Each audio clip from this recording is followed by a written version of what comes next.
Hi guys! Andito na muli ang ninyong kusinerang ina.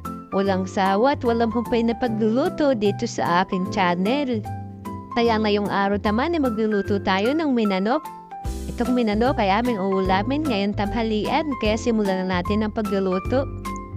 Una ay ating painitin muna itong ating paglulutuan bago natin lagyan ng mantika.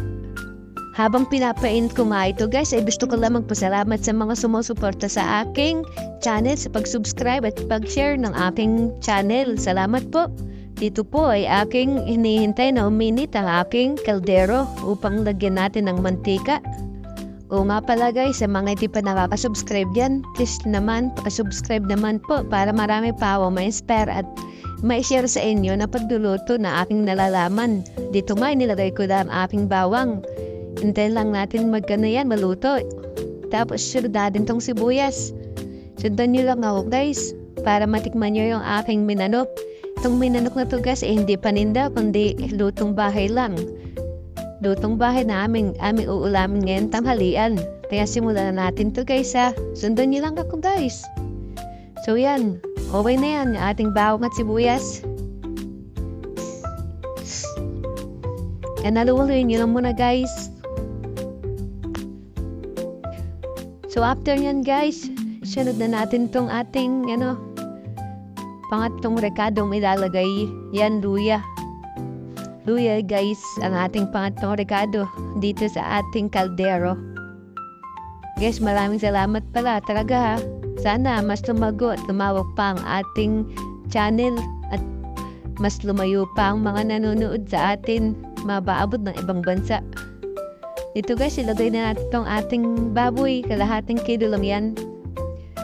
Yan, kalahating kilo lang yan guys. Halo-haluin nyo lang. Sangkutsin nyo lang guys. Para mag-iba na ang kanyang kulay. Hindi siya mapula.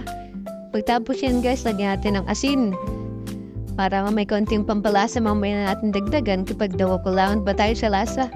So takpan muna natin to guys. Palambutin muna natin. Tapos habang nakatakap yung ating pinapalambot na baboy, hiwain muna natin itong mustasa. Itong mustasa nga pala guys, tatlong dali po yung nilagay kong mustasa. Ito ang ating pinapagulay sa ating minanok. Yan po siya. Yan, iniwehewa ko lang ng mga ganyan. Tapos pwede na yan. Tapos balik tayo dito. Yan, all goods na yan guys. Ito nga pala yung ating binabato, ating pinalambot dito sa ating kaldero. So kapag ganyan na ang kulay niyan guys, lagay natin ng tubig guys. Ayan, lagay natin ng tubig to guys. Itong tubig na ilalagay natin, ito ang magiging sabaw niya dito. Ang magiging sabaw ng ating minanok. Tansyahin nyo lang guys, yung kaya nyo lang ubusin. Tansyahin nyo lang sa paglalagay ng tubig. Yan, so, yan. Ang aking nilagay ng tubig, ang baso ng Jollibee. Jollibee, baka naman! And guys, dagdagan pala natin ang tubig yan. And dagdagan natin yan. So, 2 baso ng ganong kalaki ang nilagay kang tubig. Pag napukulangan pa guys, lagyan nyo lang o dagdagan nyo lang ng tubig. Yun, tapos pagtapos yan guys, lagay natin yung ating siling green, isa lang, tapos takpan natin. Yan guys, okay na yan, sabaw na yan guys. Tapos yan, lagyan na natin yung sili yan. Ating pampasarap dyan guys. Tapos takpan natin guys. Tapos pagbalik natin, dapat ay kumukulo na. So yan, kapag kumukulo na yan, ilagay na natin do ating magic sarap. Magic sarap, baka naman. Tapos yan guys, pagkatapos ng ating magic sarap, haluin muna natin guys. Yan, haluin muna natin. Para halong-halo talaga, lasang-lasa yung ating minanok. Para masarap ang ating kain ngayong tanghalian. Tapos guys, huwag natin kakalimutan tikman to ating minanok. Kung goods na ba yung lasa, kung matabang ba o maalat. So tikman muna natin guys. Nikman ko muna kung okay na. Pero dyan sa part na yan, medyo natatabangan ako. Kaya dinagdagan ko muna ng asin. Yan, dinagdagan ko dyan ng asin. Tansya-tansya lang paglagay ng asin para hindi mapaalot guys. Tapos haluin ulit natin guys. Pagdagay natin, nagdagdag tayo ng asin kaya haluin natin. So yan, ninagaw ko dyan guys. Tapos i-check natin kung malambot na ba yung mga laman natin at saka yung ating mga taba. Yan, inano ko ng aking sandok. Chinek ko kung malambot na. So guys, huwag natin kapalimutan ugaliin na i-check lagi yung ating mga nilutong baboy. Para i-check natin yung ating mga taba at mga karne kung malambot na.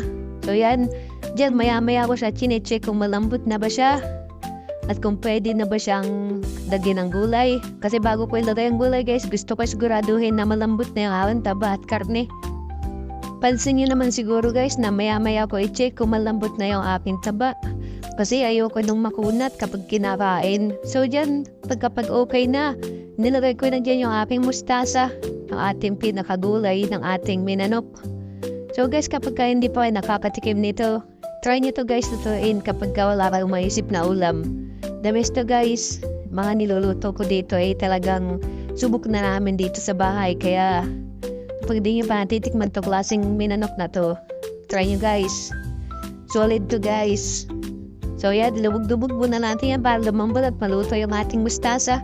Stop pa natin. Tapos balikan ulit natin pag kumukulo na. Ganun pa rin.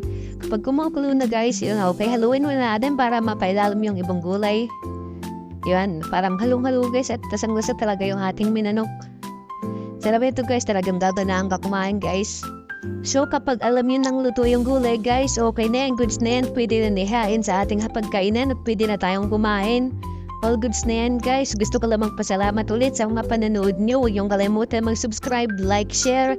Yun lang po at maraming salamat sa susunod po ulit nating mga video. Salamat!